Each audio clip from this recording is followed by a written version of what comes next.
Hello students, welcome to দিয়া institute for competitive examination. আমি Sabyasachi sir চলে এসেছি তোমাদের জন্য এসএলএসটি পলিটিক্যাল সায়েন্স সাবজেক্ট নিয়ে। আজকে আমাদের টপিকের মধ্যে থেকে গ্রুপ বি পোর্শনের একটি গুরুত্বপূর্ণ টপিক, যে গুরুত্বপূর্ণ টপিকটা আমাদের ঠিক আগের পার্টের সঙ্গে কানেক্টেড।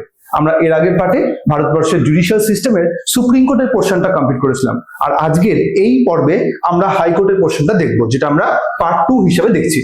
আজকের পর্বে আমরা হাইকোর্ট ছাড়াও হাইকোর্টের সাংবিধানিক প্রভিশন এবং বিভিন্ন ক্ষমতা তো জানবই, সেই সঙ্গে কোয়াসি জুডিশিয়াল সিস্টেম এবং কোয়াসি জুডিশিয়াল বডিজ গুলো সম্পর্কেও সামান্য কিছু ইনফরমেশন নিয়ে নেবো।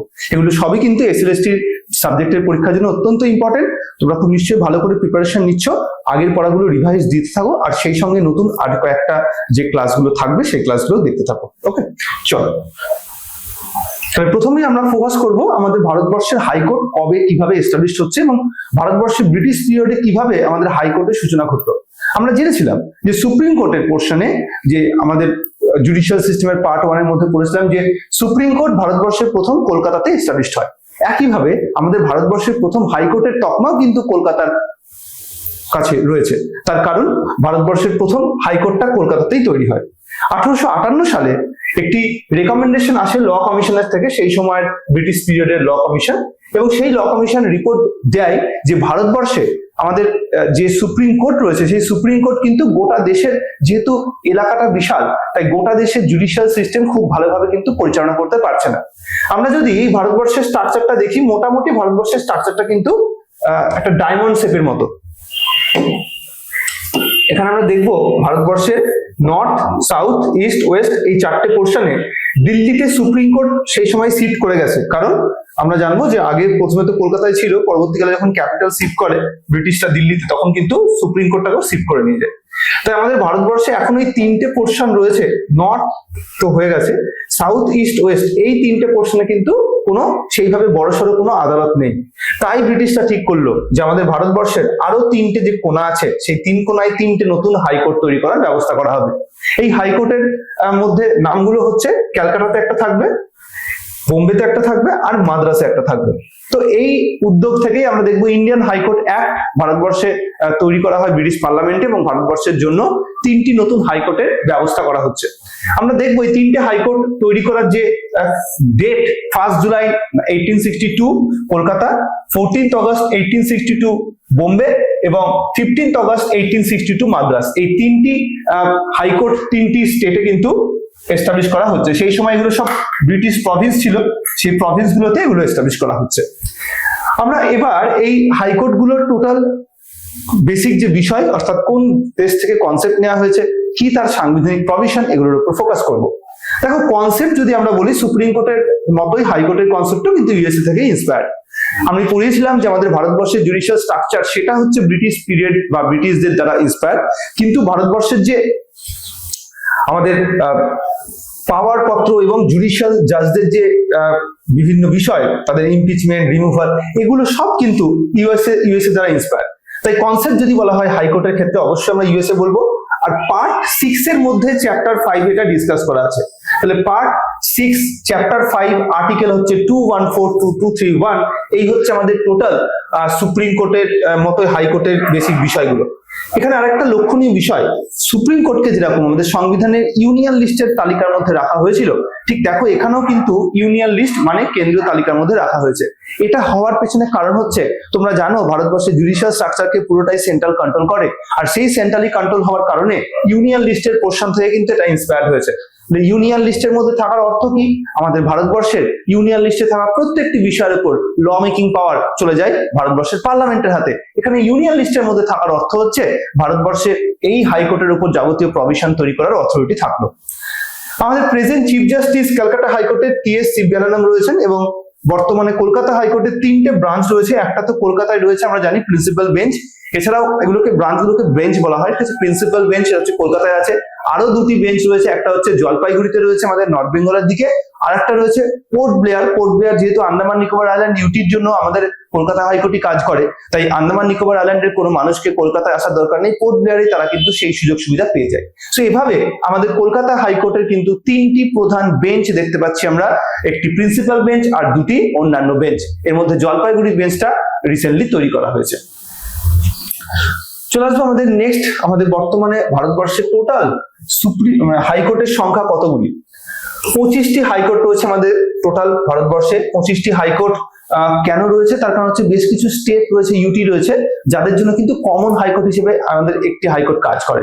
এর ফলে কি হয়, এর ফলে দেখবো আমাদের বিভিন্ন হাইকোর্ট বিভিন্ন স্টেটের জন্য, একটা হাইকোর্ট বিভিন্ন স্টেটের বা একাধিক স্টেটের জন্য কাজ করে। লাস্ট যে হাইকোর্টটা আমাদের ভারতবর্ষে তৈরি করা হয়েছে তা হচ্ছে অন্ধ্রপ্রদেশ হাইকোর্ট। এই কোশ্চেনটা কিন্তু বেশ কয়েকদিন ধরে দিচ্ছে, কয়েক বছর ধরে বিভিন্ন স্টেটের পরীক্ষাতে। সো এটা হচ্ছে অন্ধ্রপ্রদেশ হাইকোর্ট 2019 সালে ফর্মেশন করে। কারণ তোমাদের নিশ্চয়ই মনে থাকবে 2014 সালে অন্ধ্রপ্রদেশ ভেঙে তেলেঙ্গানা ফর্মেশন হয়, আর তেলেঙ্গানা যখন ফর্মেশন হয় তখন তেলেঙ্গানার এরিয়াতে হায়দ্রাবাদ হাইকোর্টটা পড়ে যায়। ফলে অন্ধ্রপ্রদেশের জন্য কোনো আলাদা হাইকোর্ট ছিল না সেই সময়। হায়দ্রাবাদ হাইকোর্ট কমন হাইকোর্ট হিসেবে কাজ করছিল তেলেঙ্গানা এবং অন্ধ্রপ্রদেশে। তাই 2019 সালে অন্ধ্রপ্রদেশের জন্য অন্ধ্রপ্রদেশ হাইকোর্ট তৈরি করা হয়। সো আমরা এবার সাংবিধানিক প্রভিশনে চলে আসবো। আগেই পড়েছি আমরা 214 থেকে 231 টোটাল প্রভিশন, এবং 214 নম্বর আর্টিকেলের মধ্যে দেওয়া আছে কি বলছে, there shall be a high court for each and every state, অর্থাৎ প্রত্যেকটি রাজ্যে একটি করে হাইকোর্ট থাকবে। তাহলে হিসেব বলছে আমাদের যেমন মণিপুর স্টেটে মণিপুর হাইকোর্ট, মেঘালয় স্টেটে মেঘালয় হাইকোর্ট, ত্রিপুরা স্টেটে ত্রিপুরা হাইকোর্ট। এভাবে প্রত্যেকটা স্টেটে কিন্তু ইন্ডিভিজুয়াল হাইকোর্ট থাকার কথা। হিসেব তাহলে হচ্ছে 28টি স্টেট রয়েছে ভারতবর্ষে, 28টি স্টেটের জন্য যদি প্রত্যেকটি আলাদা আলাদা হাইকোর্ট থাকে তাহলে হাইকোর্টের সংখ্যা হওয়া উচিত কত, 28টি। কিন্তু আমরা একটু আগে পড়েছি 25টি হাইকোর্ট রয়েছে। তার মানে এখান থেকে বোঝা যাচ্ছে যে ভারতবর্ষে বেশ কিছু স্টেট রয়েছে যাদের কমন হাইকোর্ট হিসেবে কোনো একটি হাইকোর্ট কাজ করছে। উদাহরণস্বরূপ আমরা গৌহাটি হাইকোর্টের কথা বলতে পারি, যা কিনা আসামে লোকেটেড। এই আসামের এই গৌহাটি হাইকোর্ট, সে কিন্তু শুধু গৌহাটি নয়, সেই সঙ্গে অরুণাচল প্রদেশ, সেই সঙ্গে আসাম স্টেট নিজের, এবং সেই সঙ্গে নাগাল্যান্ড এবং মিজোরাম, এই 4টে স্টেটের কিন্তু যাবতীয় জুডিশিয়াল বিষয়গুলোকে দেখে। তাহলে এইভাবে এরকম অনেক হাইকোর্ট রয়েছে যারা কিনা একাধিক স্টেটের হাইকোর্ট হিসেবে কাজ করে। সো দ্যাটস ওয়াই 25টি হাইকোর্ট রয়েছে, যেখানে কিন্তু 28টা হওয়ার কথা আর্টিকেল 214 অনুযায়ী। চলে আসবো নেক্সট 231 নম্বর আর্টিকেল, যার মধ্যে কিভাবে এই কমন হাইকোর্ট তৈরি হয় 2 বা তার বেশি স্টেটের জন্য সে বিষয়ে বলা আছে। কি বলা হচ্ছে, বলছে 2 বা তার বেশি রাজ্যের জন্য পার্লামেন্ট বাই ল একটি নতুন হাইকোর্ট তৈরি করতে পারে। তাহলে এভাবে পার্লামেন্টের হাতে অথরিটি দেওয়া হয়েছে, সে কমন হাইকোর্ট তৈরি করতে পারে 2 বা তার বেশি স্টেটের জন্য। তাহলে আমাদের ভারতবর্ষে এই জন্যই আমরা দেখতে পাই গৌহাটির মতো হাইকোর্ট গুলো একাধিক স্টেটের জন্য কাজ করতে পারে। নেক্সট আর্টিকেল, এবার আমরা ইউনিয়ন টেরিটরি সম্পর্কে জানবো। 230 নম্বর আর্টিকেল ক্লারিফাই করে দিচ্ছে যে যদি কোন একটি স্টেটের হাইকোর্টের এক্সটেনশন করতে হয় জুরিসডিকশন করে, তার পার্শ্ববর্তী যে ইউনিয়ন টেরিটরি তাকে তার মধ্যে অন্তর্ভুক্ত করা হবে। তার মানে ইউনিয়ন টেরিটরির জন্য মোদ্দা কথা কোনো হাইকোর্ট থাকবে না এক্সেপশনাল কন্ডিশন ছাড়া, বাকি সব ইউটিকে তার নিয়ারেস্ট যে হাইকোর্ট রয়েছে সেই হাইকোর্টে যুক্ত করবে। উদাহরণ হিসেবে আমরা অবশ্যই আন্দামান নিকোবর আইল্যান্ডের কথা বলবো, যেটি একটি ইউনিয়ন টেরিটরি আমরা জানি, এবং আমাদের কলকাতা হাইকোর্ট যা কিনা পশ্চিমবঙ্গের হাইকোর্ট, সেই হাইকোর্টের এক্সটেনশন করা হয়েছে জুরিসডিকশন, এবং আন্দামান নিকোবর আইল্যান্ডকে কলকাতা হাইকোর্টের অন্তর্ভুক্ত করা হয়েছে। এইভাবে আমাদের ভারতবর্ষে কিন্তু একাধিক হাইকোর্ট রয়েছে। আমাদের এই মুহূর্তে 6টি এরকম হাইকোর্ট রয়েছে স্টেটের, যে হাইকোর্ট গুলো কিন্তু নিজের স্টেট ছাড়াও আরো অন্যান্য পার্শ্ববর্তী স্টেট এবং ইউটিকে যুক্ত করেছে। যদি ইউটি বলি তাহলে 6টা নয়, ইউটি হলে 5টা। তাহলে কোন সেই 5টা বা কোনগুলো সেগুলো একটু জানতে হবে আমাদের। এর জন্য আমরা একটা চার্ট করে নেব। এগুলো যেটা আমি বললাম ওগুলো বাংলা এখানে দেওয়া আছে। বর্তমানে হাইকোর্টের সংখ্যা, সর্বশেষ প্রতিষ্ঠিত হাইকোর্টের নাম, এবং তেলেঙ্গানা গঠনের পর একটি নতুন হাইকোর্ট তৈরি করার বিষয় বলা আছে। 214 নম্বর আর্টিকেলের প্রভিশন আমি বলছিলাম যে প্রত্যেকটি রাজ্যে একটি করে হাইকোর্ট থাকবে, সেটা এখানে মেনশন করা আছে। দেন 225 নম্বর আর্টিকেল আমরা চলে আসবো। তাহলে 214, 230, 231 এবং আমরা এবার 225 দেখবো। কি আছে 225-এ? বলছে জুরিসডিকশন অফ এক্সিস্টিং হাইকোর্ট। যতগুলো হাইকোর্ট রয়েছে ভারতবর্ষে প্রত্যেকটার এরিয়াল জুরিসডিকশন, অর্থাৎ কোন কোন এরিয়া স্টেট না ইউটি কি পড়ছে সেটা ইন্ডিকেট করে দেওয়া। এই মুহূর্তে ভারতবর্ষে 25টি হাইকোর্টের মধ্যে 7টি এরকম হাইকোর্ট রয়েছে যার হাতে একাধিক জুরিসডিকশন রয়েছে, একাধিক স্টেট রয়েছে, একাধিক ইউটি রয়েছে। প্রথমে আমরা কলকাতা হাইকোর্টের কথা বলবো। ক্যালকাটা হাইকোর্ট হচ্ছে ওয়েস্ট বেঙ্গল স্টেট এবং আন্দামান নিকোবর আইল্যান্ড ইউটির জন্য আছে। Bombay high court Bombay state, Maharashtra state এবং গোয়া স্টেট। শুরুয়াত দিয়ে ওটা বোম্বে স্টেটই নাম ছিল। So Maharashtra state, Goa state এবং দমন এন্ড দিউ এন্ড দাদরা আর নগর হাভেলি এটা এখন ইউনাইটেড ইউটি হয়ে গেছে। সো সেই একটা ইউটি এদের জন্য কাজ করে। গৌহাটি হাইকোর্ট 4টে স্টেট আগেই বলেছি, আসাম, অরুণাচল প্রদেশ, নাগাল্যান্ড এবং মিজোরাম। 2013 সালের আগে গৌহাটি হাইকোর্টের আন্ডারে 7টা জুরিসডিকশন ছিল। 2013 সালে 3টে হাইকোর্ট তৈরি হয়েছে, মণিপুর, মেঘালয় এবং ত্রিপুরা। এই 3টে হাইকোর্ট তৈরি হওয়ার ফলে বর্তমানে আমাদের গৌহাটি হাইকোর্টের আন্ডারে জুরিসডিকশনটা 7 থেকে কমে 4 হয়ে গেছে। না, মাদ্রাস হাইকোর্ট তামিলনাড়ু এবং পুদুচেরির জন্য, কেরালা হাইকোর্ট কেরালা এবং লাক্ষাদ্বীপ, এখানে তার মানে পুদুচেরি হচ্ছে ইউটি, এখানে লাক্ষাদ্বীপ হচ্ছে ইউটি। পাঞ্জাব হাইকোর্ট পাঞ্জাব, হরিয়ানা এবং চণ্ডীগড়, 3টে জুরিসডিকশন রয়েছে, চণ্ডীগড় হচ্ছে ইউনিয়ন টেরিটরি। আর জম্মু এন্ড কাশ্মীর একমাত্র ইউনিয়ন টেরিটরি হাইকোর্ট, সে আবার তার হাইকোর্টকে শেয়ার করে লাদাখের সঙ্গে। সো জে&কে এন্ড লাদাখ দুটো ইউটির জন্য কমন হাইকোর্ট জে&কে হাইকোর্ট। সো এভাবে আমরা দেখতে পাচ্ছি আমাদের ভারতবর্ষের 7টি রকম হাইকোর্ট যা কিনা একাধিক জুরিসডিকশন দেখে। এখানে এরকম প্রশ্ন দিতে পারে যে কতগুলি হাইকোর্ট রয়েছে, একাধিক জুরিসডিকশন, বা সব থেকে বড় হাইকোর্ট কোনটি, বা আমাদের কোন একটা ইউটি উল্লেখ করে বললো যে এটা কোন হাইকোর্টের সঙ্গে কানেক্টেড বা কোন স্টেটের হাইকোর্টের সঙ্গে কানেক্টেড, বা কতগুলো ইউটি আছে যার নিজস্ব হাইকোর্ট রয়েছে। কতগুলো ইউটি আছে বলবো, 2টো ইউটি আছে, একটা হচ্ছে জম্মু এন্ড কাশ্মীর, একটা হচ্ছে দিল্লি, যাদের নিজস্ব হাইকোর্ট রয়েছে। এবং একমাত্র কোন ইউটির হাইকোর্ট যে অন্য ইউটিকে তাকে শেয়ার করে, এবং সেটা হচ্ছে জম্মু এন্ড কাশ্মীর, সে কিন্তু লাদাখকে শেয়ার করে। তো এই হচ্ছে আমাদের 225 নম্বর আর্টিকেলের প্রভিশন এবং তার সঙ্গে রিলেটেড বিষয়পত্র। এখানে তাহলে ইউনিয়ন টেরিটরির জন্য হাইকোর্ট কটা আছে দেখো। ইউনিয়ন টেরিটরির জন্য কমন হাইকোর্ট 1টা, 2টো, 3টে, 4টে, 5টা, 6টা, সো 6 এরকম রয়েছে যারা কিনা ইউনিয়ন টেরিটরির জন্য শেয়ার করে। আর যদি স্টেটের ইউটির সঙ্গে শেয়ার করে তাহলে 5টা হবে, কারণ জে&কে কে বাদ দিতে হবে, জে&কে এখন স্টেট হয়ে গেছে, স্টেট থেকে ইউটি হয়ে গেছে। সো এই হচ্ছে 225-এর প্রভিশন। আশা করছি বুঝতে পারলে 225-এর প্রভিশনটা থেকে কিন্তু প্রচুর কোশ্চেন দেওয়ার সম্ভাবনা, ভালো করে পড়ে নিও। 216-তে আমরা চলে আসবো, হাইকোর্টের কম্পোজিশন দেওয়া আছে, ঠিক যেমন আমরা 124 নম্বর ধারায় সুপ্রিম কোর্টের কম্পোজিশন পড়েছিলাম, একই রকম ভাবে এখানে কিন্তু 216 নম্বর ধারায় হাইকোর্টের কম্পোজিশন দেওয়া আছে। আমাদের ভারতবর্ষে বিভিন্ন স্টেটের পপুলেশন যেরকম ডিফারেন্ট, সেরকম সেই স্টেটগুলোতে যে হাইকোর্ট গুলো রয়েছে তাদেরও যে পপুলেশন ডিফারেন্ট হবে, এটা স্বাভাবিক। এবং সেই মোতাবেক আমরা দেখবো আমাদের হাইকোর্টের এই মুহূর্তে টোটাল যে জাজেসের সংখ্যা, এটা ফিক্স থাকে না। একজন চিফ জাস্টিসটা ফিক্সড, কিন্তু অন্যান্য জাজ কত হবে এটা স্টেট টু স্টেট ভ্যারি করে, ডিটারমাইন্ড বাই দি প্রেসিডেন্ট। রাষ্ট্রপতি এটা ঠিক করে দেয়। রাষ্ট্রপতি ঠিক করার আগে কি করে, চিফ জাস্টিস অফ ইন্ডিয়া এবং হাইকোর্টের চিফ জাস্টিসের সঙ্গে কনসাল্ট করে নেয়, করে নিয়ে রাষ্ট্রপতি ঠিক করে যে টোটাল নাম্বার অফ জাজ কতজন হবে। এক্সাম্পল হিসেবে আমরা ক্যালকাটা হাইকোর্টের কথা বলতে পারি। টোটাল জাজ এই মুহূর্তে রয়েছে 72 জন, এর মধ্যে 54 জন হচ্ছেন স্থায়ী এবং 18 জন হচ্ছেন অস্থায়ী। এইভাবে টোটাল জাজের সংখ্যা হচ্ছে আমাদের কলকাতা হাইকোর্টের 72। ওকে, তাহলে এইভাবেও কোশ্চেন দিতে পারে যে টোটাল জাজের সংখ্যা কত রয়েছে। মনে রাখবে আমাদের ক্যালকাটা হাইকোর্টের কিন্তু জাজেস যা দেখছো তার থেকে অনেক বেশি হচ্ছে এলাহাবাদ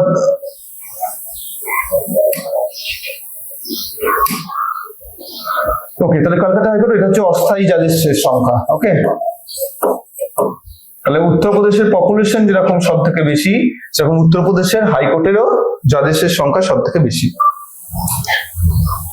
চলে আসবো নেক্সট আর্টিকেল 216, রাজ্য হাইকোর্টের গঠন, যেটা এখন আমি ডিসকাস করছিলাম, ওটা এখানে দেওয়া আছে। এটা চিফ জাস্টিস আর চিফ জাস্টিস অফ ইন্ডিয়া এবং হাইকোর্টের চিফ জাস্টিসের সঙ্গে কনসাল্ট করে টাইম টু টাইম এটা ঠিক করা হয়। এবং এই টোটাল যে জাজেসদের যে অ্যাপয়েন্ট বলো, সেই অ্যাপয়েন্টমেন্ট কিন্তু প্রেসিডেন্টই করে। তো নিয়োগকারী কে? জাজেসদের নিয়োগকারী সবসময় রাষ্ট্রপতি। এখানে সুপ্রিম কোর্টের জাজেসদেরও কিন্তু রাষ্ট্রপতি নিয়োগ করে, আবার হাইকোর্টের জাজেসদেরকেও কিন্তু রাষ্ট্রপতি নিয়োগ করে, মনে রাখতে হবে এটা। এবং আমরা দেখবো যখন অন্যান্য জাজকে অ্যাপয়েন্ট করা হয় বা চিফ জাস্টিসকে করা হয়, ওই রাজ্যের গভর্নরের সাথে কনসাল্ট করে নিতে হয়, গভর্নরের সাথে কনসাল্ট করেই এটা করা হয়। তো সেটা এখানে ইন্ডিকেট করা হয়েছে 217 নম্বর ধারায়। জাজেস অফ হাইকোর্ট সম্পর্কে বিভিন্ন প্রভিশন আছে এর মধ্যে। প্রথমেই অ্যাপয়েন্টমেন্ট দেওয়া আছে, অ্যাপয়েন্টমেন্টের বিষয়টা আমি জাস্ট এখনই বললাম। সুপ্রিম কোর্টের আমরা জাজেসের যখন অ্যাপয়েন্টমেন্ট পড়েছিলাম, আমি বলেছিলাম যে সুপ্রিম কোর্টের জাজ হোক বা হাইকোর্টের, সবাইকেই কিন্তু কলেজিয়াম সিস্টেম ফলো করে অ্যাপয়েন্টমেন্ট হয়। অর্থাৎ অন্যান্য বিভিন্ন পোস্ট হোল্ডারদের অ্যাপয়েন্টমেন্টের বিষয় যেমন পিএম প্রেসিডেন্টকে অ্যাডভাইস করে, জাজেসদের ক্ষেত্রে অ্যাপয়েন্টমেন্টের ক্ষেত্রে কিন্তু পিএম অ্যাডভাইস করতে পারে না। কে অ্যাডভাইস করে? সেখানে অ্যাডভাইস করে দেয় আমাদের কলেজিয়াম, সুপ্রিম কোর্টের যে কলেজিয়াম থাকে, যেখানে চিফ জাস্টিস এবং আরো 4 জন সিনিয়র মোস্ট জাজ থাকে, সেই কলেজিয়ামের রেকমেন্ডেশনের ভিত্তিতে কিন্তু আমাদের জাজেসদের অ্যাপয়েন্টমেন্ট হয়। রিমুভালের ক্ষেত্রে কি বলছে? রিমুভাল বলছে প্রেসিডেন্টের দ্বারা হয় এবং রেকমেন্ডেশন দেয় পার্লামেন্ট। পার্লামেন্টের রেকমেন্ডেশনের ভিত্তিতে রিমুভাল করতে পারেন প্রেসিডেন্ট, পার্লামেন্ট এই রিমুভাল প্রসেসের করার ক্ষেত্রে কি ফলো করতে হয়, একটা রিমুভাল রেজলিউশন বা আমরা ইমপিচমেন্ট রেজলিউশনও বলতে পারি, সেই প্রসেসটা ফলো করতে হয়, যে প্রসেসটা আমরা ইউএসএ থেকে ইন্সপায়ার হয়ে তৈরি করেছি। কি আছে সেই প্রসেসে? বলছে প্রথমত যে কোনো একটি পার্লামেন্টের পক্ষে এই রিমুভাল রেজলিউশনটাকে উত্থাপন করা যায়, আইদার লোকসভায় অথবা রাজ্যসভায়। তাহলে যদি লোকসভাতে ইন্ট্রোডিউস করতে হয় তার জন্য, আর যদি রাজ্যসভাতে ইন্ট্রোডিউস করতে হয় তার জন্য প্রসেসটা একটু অন্য। লোকসভায় ইন্ট্রোডিউস করতে গেলে লোকসভার মিনিমাম 100 জন মেম্বারের সাপোর্ট চাই, রাজ্যসভায় ইন্ট্রোডিউস করতে গেলে মিনিমাম 50 জনের সাপোর্ট চাই। এই 100 জন বা রাজ্যসভার ক্ষেত্রে 50 জনের সাপোর্ট নিয়ে একটি নোটিশ প্রিসাইডিং অফিসারকে দেওয়া হয়। লোকসভার ক্ষেত্রে প্রিসাইডিং অফিসারের নাম আমরা জানি, তিনি হচ্ছেন অধ্যক্ষ লোকসভার, সো অধ্যক্ষকে সেন্ড করবে। আর রাজ্যসভার ক্ষেত্রে তিনি হচ্ছেন চেয়ারম্যান বা সভাপতি, সভাপতিকে সেন্ড করে তাকে গ্রাউন্ড সহ জানাবে যে অমুক জাজকে আমরা রিমুভ করতে চাই। এই যে পারমিশনটা চাইলো, সঙ্গে সঙ্গে প্রিসাইডিং অফিসার অর্থাৎ অধ্যক্ষ কিংবা সভাপতি তারা কি করে, একটি এনকোয়ারি কমিটি তৈরি করে, যার হাতেই যাবে সেই এনকোয়ারি কমিটি তৈরি করবে। এই এনকোয়ারি কমিটি এর কাজ হচ্ছে কি, এনকোয়ারি কমিটির কাজ এই যে গ্রাউন্ডটা বলেছে, যে গ্রাউন্ডে রিমুভ করতে চাইছে সেই গ্রাউন্ডটা সঠিক কিনা সেটা যাচাই করা। তাহলে এনকোয়ারি কমিটি কি করছে, গ্রাউন্ডটা স্ট্রং কিনা সেটা যাচাই করার জন্য 3 জনের একটি বডি বানাচ্ছে।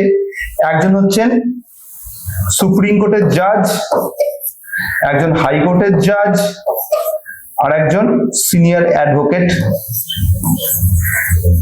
তাহলে এই 3 জনকে নিয়ে একটি বডি তৈরি করে এনকোয়ারি করা শুরু করলো, যে গ্রাউন্ডের প্রশ্ন তুলেছে কোনো মেম্বার, ওই মেম্বারদের সাপোর্ট নিয়ে। যদি এনকোয়ারির গ্রাউন্ড প্রুভড মিসবিহেভিয়ার বা ইনক্যাপাসিটি, যেটাই তারা বলছে সেটা যদি মিলে যায়, একটা হচ্ছে প্রমাণিত অসদাচরণ অর্থাৎ সঠিক আচরণ যার কাছ থেকে এক্সপেক্টেড সে আচরণ তিনি করেননি,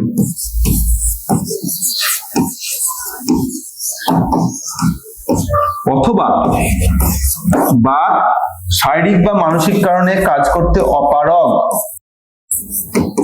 শারীরিক বা মানসিক কারণে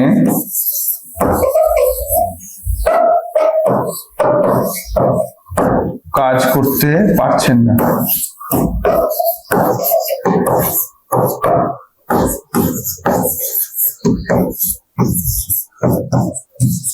তাহলে আমরা দেখব এই শারীরিক বা মানসিক কারণে কাজ করতে পারছেন না অথবা প্রমাণিত অসদাচরণ, এই দুটোর মধ্যে যেখানে একটা গ্রাউন্ডে তাকে তার পোস্ট থেকে রিমুভ করা সংক্রান্ত পারমিশনটা দিয়ে দেয়। তাহলে পারমিশন দিয়ে দিলে তখন সেই হাউসে, যে হাউসে পারমিশন দিল সেই হাউসে এবার রিমুভাল রেজলিউশনটাকে উত্থাপন করা হবে। আমরা ধরলাম যে রাজ্যসভাতে রিমুভাল রেকমেন্ডেশন করেছিল এবং সেখানে পারমিশন দিয়ে দিয়েছে।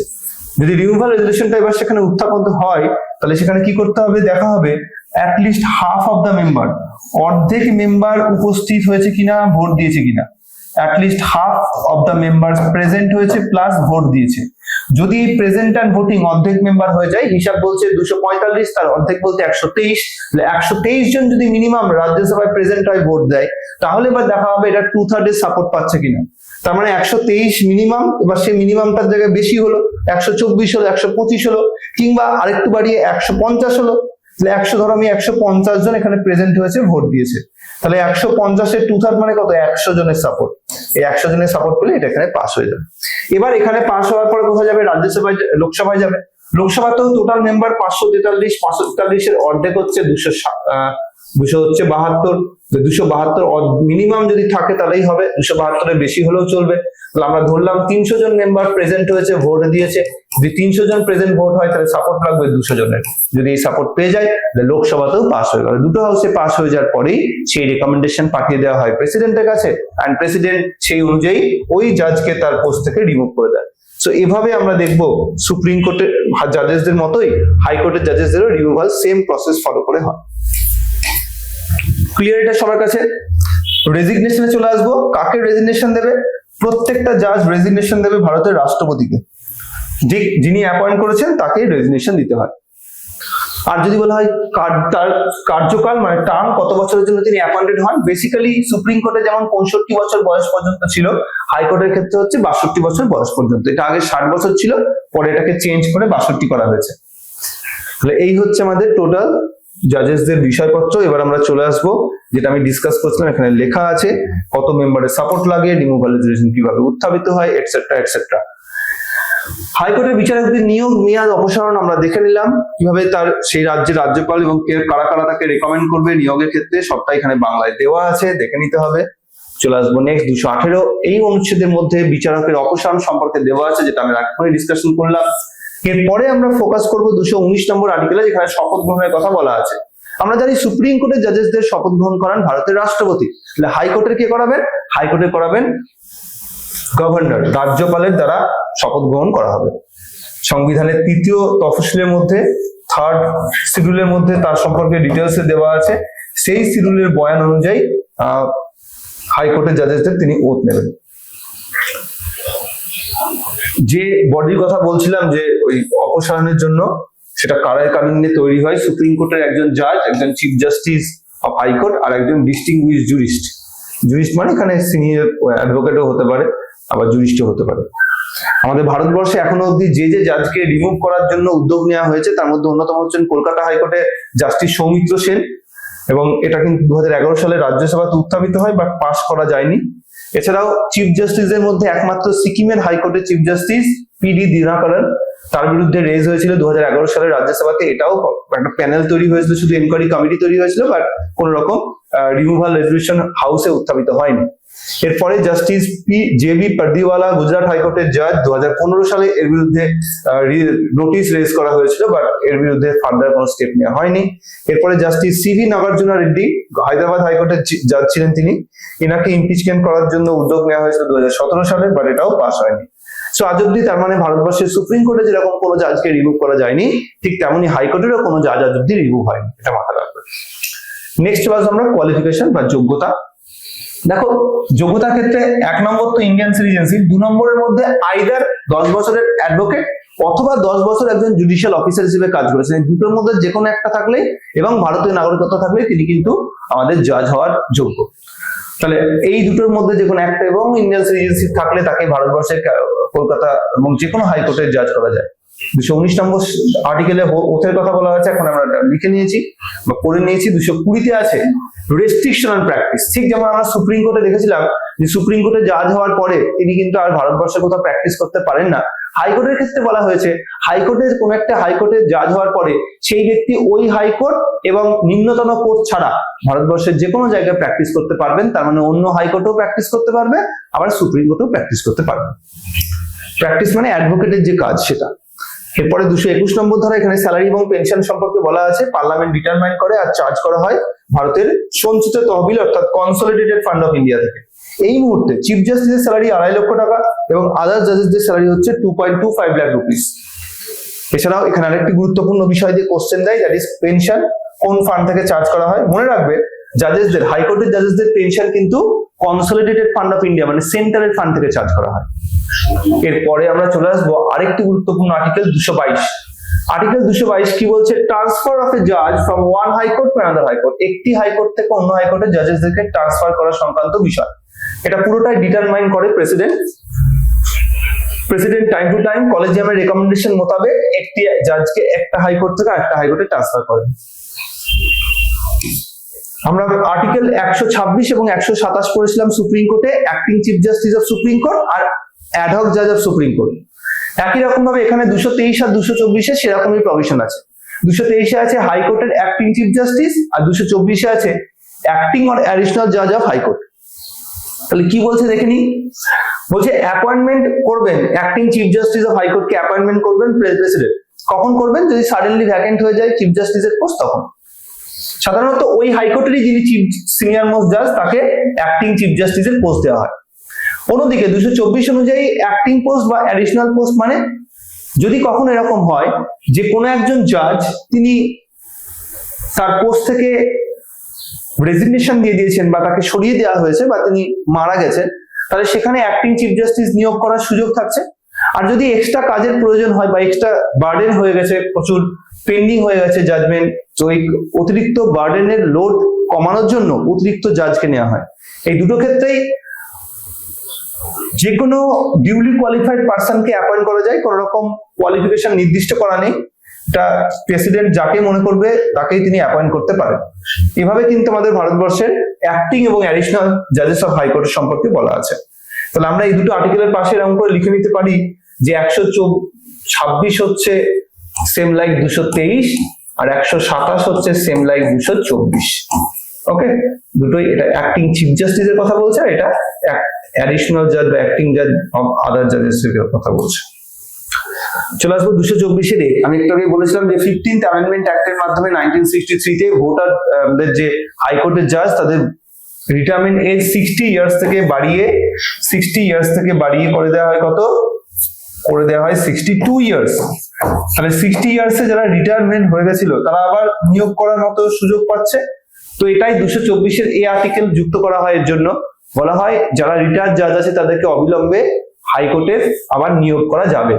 তো সেটাই হচ্ছে 1963 প্রভিশন। মনে রাখবে, the Chief Justice of High Court may at any time with the previous consent of the President request any person who has held the office of Judges of High Court of any other High Court to sit and act as judge of the High Court of the for the state. তাহলে এটা প্রেসিডেন্টের কাছ থেকে permission নিয়ে chief justice of হাইকোর্টকে authority দেওয়া হয় যে এরকম যদি কোনো জাজ থাকে যিনি রিটায়ারমেন্ট করে গেছেন, যেহেতু আরো 2 বছর এক্সটেন্ড করা হয়েছে এজ, তাই সেক্ষেত্রে যে কোনো জাজকে তিনি আবার পুনর্নিয়োগ দিতে পারেন।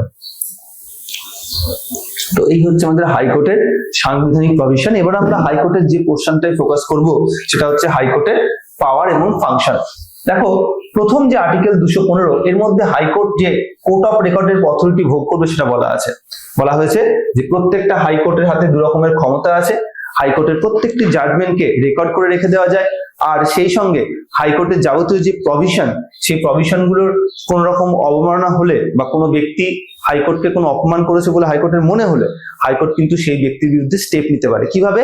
তাকে 6 মাস পর্যন্ত জেল এবং 2000 টাকা জরিমানা অথবা যে কোনো একটা তার বিরুদ্ধে পানিশমেন্ট হিসেবে রাখতে পারে। এই কোর্ট অফ রেকর্ডের কনসেপ্ট আমি আগেই বলেছিলাম ইউকে থেকে নেওয়া হয়েছে। 225 নম্বর ধারায় সেখানে জুরিসডিকশন সম্পর্কে বলা আছে। একটু আগে আমরা দেখেছিলাম প্রত্যেকটা হাইকোর্টের এখতিয়ার কোনটা কোনটা সেটা এর মধ্যে বলা আছে। আর 226 খুব গুরুত্বপূর্ণ একটি আর্টিকেল, আমরা ফান্ডামেন্টাল রাইট পড়তে গিয়ে পড়েছিলাম যে রিট ইস্যু করতে পারে হাইকোর্ট 5 রকমের, আমাদের মৌলিক অধিকার এবং লিগ্যাল রাইট, যেটা মৌলিক অধিকারের সঙ্গে কানেক্টেড এরকম কোনো লিগ্যাল রাইট হলে সেগুলোর বিরুদ্ধে বা সেগুলোর জন্য রিট ইস্যু করতে পারে। তার মানে রিট ইস্যু করে কি করে? আমাদের মৌলিক অধিকারগুলোকে রক্ষা করে, ঠিক সুপ্রিম কোর্ট যেমন করে তেমন। আর 227 নম্বর ধারা এখানে বলছে every high court shall have superintendence over all court. তার আন্ডারে যত ট্রাইব্যুনাল আছে, যত কোর্ট আছে, সেগুলোর উপর সে খবরদারি করতে পারে। এই প্রভিশন আমাদের 227 নম্বর ধারা দিচ্ছে। অন্যদিকে 228 নম্বর কি বলছে? ট্রান্সফার অফ সার্টেন কেস, কোন একটি মামলাকে একটি হাইকোর্ট থেকে আরেকটা কোর্টে ট্রান্সফার করা, দ্যাট ইজ আর্টিকেল 228। এখানে 228 এর প্রভিশনের অনুযায়ী কিন্তু অনেক সময় কোন একটি হাইকোর্টের অথরিটি মানে কোন একটা কেসকে একটি কোর্ট থেকে আরেকটা কোর্টে ট্রান্সফার করতে পারে। আমরা দেখবো আমাদের পশ্চিমবঙ্গ বিভিন্ন সময় এরকম নিম্নতম আদালত থেকে জাজমেন্ট বা কোন একটা মামলাকে নিজের হাতে নিয়ে নেয়। 228 এর এতে কি বলছে? Special power to find out the constitutional validity of the lodge of the state legislature. So রাজ্য আইনসভা থেকে পাস করা প্রত্যেকটা আইনকে যাচাই করা, এটা সাংবিধানিকতা কতটা আছে, এটা সংবিধান মোতাবেক হয়েছে কিনা, এটা চেক করার অথরিটি 43 অ্যামেন্ডমেন্ট অ্যাক্টের মাধ্যমে এটাকে সংবিধানে যুক্ত করা হচ্ছে 1977 সালে। তাহলে এইভাবে সুপ্রিম কোর্ট যেরকম আমরা দেখতে পাই যে জুডিশিয়াল রিভিউর পাওয়ার এনজয় করে, তেমন কিন্তু হাইকোর্টও জুডিশিয়াল পাওয়ার রিভিউ এনজয় করতে পারে এবং সেটা রাজ্য আইনসভা থেকে পাস করা প্রত্যেকটা আইনের ক্ষেত্রেই করতে পারে। হাইকোর্টের অরিজিনাল জুরিসডিকশন বলতে হাইকোর্টের প্রকৃত বিচারদান ক্ষমতা বা প্রকৃত এলাকাকে ইন্ডিকেট করা হয়। এই প্রকৃত ক্ষমতা বা প্রকৃত বিচারদানের যে এরিয়া রয়েছে, এখানে কি বলছে? বলছে it is applicable for cases related with the election of SLA, parliament and the marriage fundamental right, transfer of cases from other courts. তার মানে বিধানসভা, পার্লামেন্টের 2টো কক্ষ, বিধান পরিষদ এবং সেই সঙ্গে ম্যারেজ রিলেটেড ইস্যু, মৌলিক অধিকার সংক্রান্ত বিষয় এবং কোন একটি মামলাকে ট্রান্সফার করা সংক্রান্ত বিষয় নিয়ে কি করতে পারে? হাইকোর্ট তার অরিজিনাল জুরিডিকশনের মামলাগুলোকে গ্রহণ করতে পারে। এক্ষেত্রে matters of arbitrary and contempt of court এটাও ইনক্লুডেড। আবার dispute relating to the election for the members of parliament অর্থাৎ এমপি এমএলএ দের ডিসপিউট অফ ইলেকশন এটাও ইনক্লুডেড। আগে কিন্তু এমপি এমএলএ দের ইলেকশন সংক্রান্ত বিষয় ইলেকশন কমিশন অফ ইন্ডিয়ায় কন্ডাক্ট করতেন, এখন কিন্তু সেই সেটেলমেন্ট করার অথরিটি হচ্ছে হাইকোর্ট। তাই পশ্চিমবঙ্গের কোনো এমপি বা এমএলএ নির্বাচন নিয়ে কোনো রকম যদি প্রশ্ন ওঠে তাহলে সেটা কিন্তু কলকাতা হাইকোর্টে সেটার জাজমেন্ট দেবে। এছাড়াও রয়েছে regarding revenue matters on act order of done by the in the revenue collection, তো রেভিনিউ সংক্রান্ত কোনো বিষয় যদি থাকে সেটার বিষয়েও জাজমেন্ট দিতে পারে। এনফোর্সমেন্ট অফ ফান্ডামেন্টাল রাইট, নাগরিকদের মৌলিক অধিকার সংক্রান্ত কোনো বিষয় হলে সেটাও দিতে পারে। Case related to be transferred from the subordinate court, কোন একটি মামলাকে নিম্নতম কোর্ট থেকে অন্য কোর্টে দেওয়া বা নিজের হাতে নেওয়া, সেই সংক্রান্ত বিষয় যদি কোনো কিছু হয় সেটাও কিন্তু হাইকোর্টের প্রকৃত বিচারদান এলাকার মধ্যে পড়ে। এই প্রকৃত বিচারদান এলাকাকে আমরা আরো বিভিন্ন নামে ইন্ডিকেট করতে পারি, আবশ্যিক এলাকা বা প্রকৃত বা অরিজিনাল জুরিডিকশন বলতে পারি। তাহলে চলে আসবো আমরা নেক্সট পোর্শনে। দ্য ফোর হাইকোর্টস, চারটে রকম ভারতবর্ষে হাইকোর্ট, ক্যালকাটা, বোম্বে, মাদ্রাস আর Delhi, have original civil jurisdiction. তাহলে এরা দেওয়ানি সংক্রান্ত বিষয়েও অরিজিনাল জুরিডিকশনের মধ্যে ইনক্লুড করা হয়েছে, তবে এটা হায়ার ভ্যালু হতে হবে, খুব অল্প টাকা হলে হবে না। 1973 আগে ক্যালকাটা, বোম্বে এবং মাদ্রাসের আন্ডারে অরিজিনাল ক্রিমিনাল জুরিডিকশন ছিল, এখন আর অরিজিনাল ক্রিমিনাল জুরিডিকশন নেই, এখন শুধু original civil court, civil matters গুলো রয়েছে। This was fully abolished by criminal procedure code 1973, তার ফলে এখন আর ওটা নেই, এখন শুধু সিভিল ম্যাটার্স এই চারটে হাইকোর্ট ক্যালকাটা, বোম্বে, মাদ্রাস এবং দিল্লির আন্ডারে রয়েছে। ক্রিমিনাল মানে কি? ক্রিমিনাল কেস হচ্ছে ফৌজদারি মামলা আর দেওয়ানি মামলা হচ্ছে সিভিল ম্যাটার। তাহলে এই হচ্ছে অরিজিনাল জুরিডিকশন বা মূল বিচারাধীনতা বা মূল বিচারদান এলাকা। এখন যেটা আমি ইংরেজিতে বলছিলাম, বোঝাচ্ছিলাম, ওটা এখানে বাংলায় দেওয়া আছে সুন্দর করে। চলে আসবো অ্যাপিলের জুরিডিকশন, আরেকটি গুরুত্বপূর্ণ দিক। আমরা জানি নিম্নতম কোর্ট থেকে ঊর্ধ্বতন কোর্টে আপিল করা যায়, আমাদের এই জন্য বলা হয় ওপেন ট্রায়ালের সুবিধা রয়েছে ইন্ডিয়াতে, এবং সেই অনুযায়ী সিভিল জুরিডিকশন, ক্রিমিনাল জুরিডিকশন দুটোরই আপিল গ্রহণ করতে পারে আমাদের প্রত্যেকটা হাইকোর্ট। আর সুপারিনটেন্ডেন্সের ওভার অথরিটি, ভারতবর্ষের যত হাইকোর্ট আছে তার আন্ডারে যত নিম্নতম কোর্ট মানে ডিস্ট্রিক্ট কোর্ট বা তার নিচের কোর্ট সেগুলোর, এবং যদি কোনো ট্রাইব্যুনাল থাকে, নিশ্চয়ই তোমরা জানো স্টেটের বিভিন্ন ট্রাইব্যুনাল থাকে, ইউনিয়নের ট্রাইব্যুনাল থাকে, সো এই যাবতীয় ট্রাইব্যুনাল সংক্রান্ত বিষয় এগুলোও কিন্তু টোটালি কন্ট্রোল করতে পারে, সুপারিনটেন্ডেন্সি পাওয়ার দেওয়া আছে। নেক্সট চলে আসবো আমরা পরের পোর্শনে, কোয়াসি জুডিশিয়াল বডি। দেখো কোয়াসি জুডিশিয়াল বডি মানে হচ্ছে আধা বিচার বিভাগীয় বডি বা আধা বিচার বিভাগীয় সংস্থা। এটা একটা non judicial institution that has power similar to a court, কোর্টের মতোই ক্ষমতা, মানে ডিসপিউট সেটেলমেন্ট করতে পারে। It can interpret law interpret করতে পারে, investigate facts and give decision in disputes. সেই সঙ্গে আমরা দেখবো ফলো দ্য স্ট্রিক্ট প্রসিডিউরস, কিছু গুরুত্বপূর্ণ বিষয়ে স্ট্রিক্ট প্রসিডিউর ফলো করে। উদাহরণ হিসেবে আমরা ন্যাশনাল হিউম্যান রাইটস কমিশনের কথা বলতে পারি, বা ইলেকশন কমিশন অফ ইন্ডিয়ার কথা বলতে পারি, বা সেন্ট্রাল ইনফরমেশন কমিশনের কথা বলতে পারি, বা যে কোনো ধরনের ট্রাইব্যুনাল গুলোর কথা বলতে পারি, যেমন national green tribunal, state administrative tribunal, central administrative tribunal, এগুলো বলতে পারি। এখানে শুধু দুটো ট্রাইব্যুনালের কথা একটু বলে দিই, এটা আর্টিকেল দিয়ে অনেক সময় কোশ্চেন দেয়, একটা হচ্ছে স্ক্যাট, একটা হচ্ছে স্যাট। ক্যাট মানে হচ্ছে সেন্ট্রাল অ্যাডমিনিস্ট্রেটিভ ট্রাইব্যুনাল, ট্রাইব্যুনাল হচ্ছে প্রশাসনিক আদালত, ট্রাইব্যুনাল মানে প্রশাসনিক আদালত, অ্যাডমিনিস্ট্রেটিভ ট্রাইব্যুনাল মানে, তাহলে সেই প্রশাসনিক ট্রাইব্যুনাল কেন্দ্রেও থাকে রাজ্যেও থাকে, প্রশাসনিক ট্রাইব্যুনাল বা প্রশাসনিক আদালত। এখানে কিন্তু ক্যাটের যে চেয়ারম্যান বা ক্যাটের যে প্রভিশন সাংবিধানিক সেটা হচ্ছে 323 এ, এবং স্যাটও তাই 323 এ অনুযায়ী তৈরি করতে পারে। আর এছাড়াও আদার্স যে ট্রাইব্যুনাল লাইক দিস, এরকম আদার্স ট্রাইব্যুনালকে তৈরি করার অথরিটি 323 বি তে দেওয়া হয়েছে। এই দুটো যে আর্টিকেল 323 এ আর 323 বি দুটোই কিন্তু পার্ট 14 এর মধ্যে রয়েছে। তাহলে সংবিধানে কোন পার্টে আছে? পার্ট 14 এ। এই পার্টের মধ্যে আমরা দেখব ট্রাইব্যুনাল সংক্রান্ত প্রভিশনকে যুক্ত করা হয়েছে।